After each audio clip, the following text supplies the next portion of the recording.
Alors pour cette première vidéo, nous allons déballer et tester un appareil qui promet énormément. C'est une fameuse TV Box TV, qui a la particularité de pouvoir accueillir un disque supplémentaire au niveau du stockage. Moi j'y intégrerai un SSD Kingdian.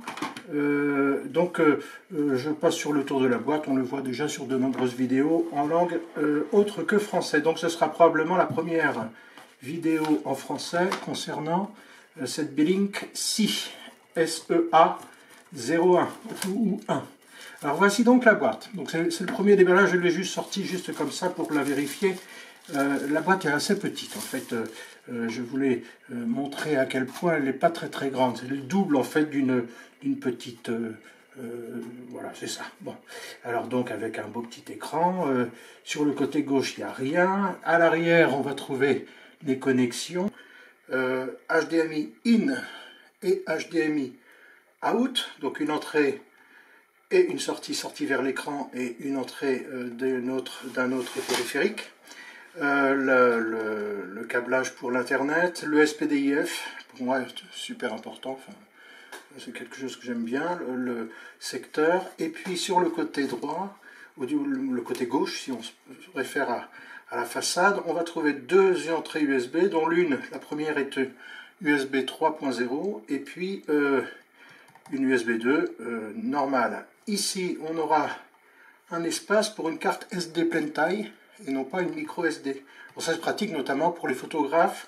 On sort la carte SD de l'appareil photo et clic, on peut visionner ça directement. Alors voilà pour ce qui est de la boîte. Alors on repère tout de suite la petite trappe en dessous qui va nous permettre d'y intégrer un disque supplémentaire, un espace de stockage supplémentaire. C'est ce que je vais faire dès maintenant. Alors l'intégration va consister à enfiler un disque SSD tout neuf de marque Kingdian, une marque que j'affectionne parce que je les trouve pas mauvais du tout, ces disques SSD chinois qui sont un peu moins chers que les autres. Voilà. Alors bon, là ça devrait aller là-dedans, ben voilà, donc c'est impeccable, ça rentre impeccablement dedans, et ça atterrit juste en face, donc il suffit d'enfiler, voilà, c'est fait. Donc c'est vraiment très rapide, et puis on va remettre le petit couvercle, la tapa comme on dit en espagnol. Voilà, donc on a une box TV, et ben on va regarder ses caractéristiques en continuant le déballage des accessoires. Alors, en premier lieu on trouve une notice. Alors vous allez vous marrer parce que effectivement comme notice, bon, on a vu mieux. Hein.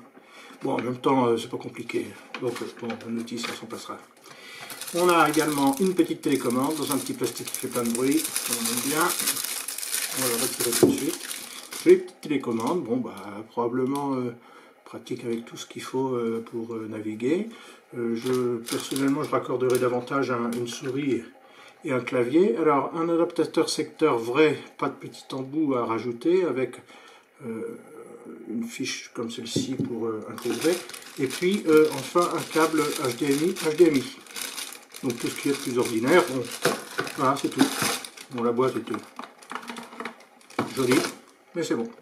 Donc on a ça, le câblage HDMI j'en mets en bas parce que c'est là qu'on va tester la box. Et ben on n'a plus qu'à aller allumer, connecter et regarder ce que donne cette petite boîte. Et puis on va voir comment elle se comporte, notamment lorsqu'elle va se réveiller avec un bébé dans le ventre, avec le SSD que je viens de lui intégrer.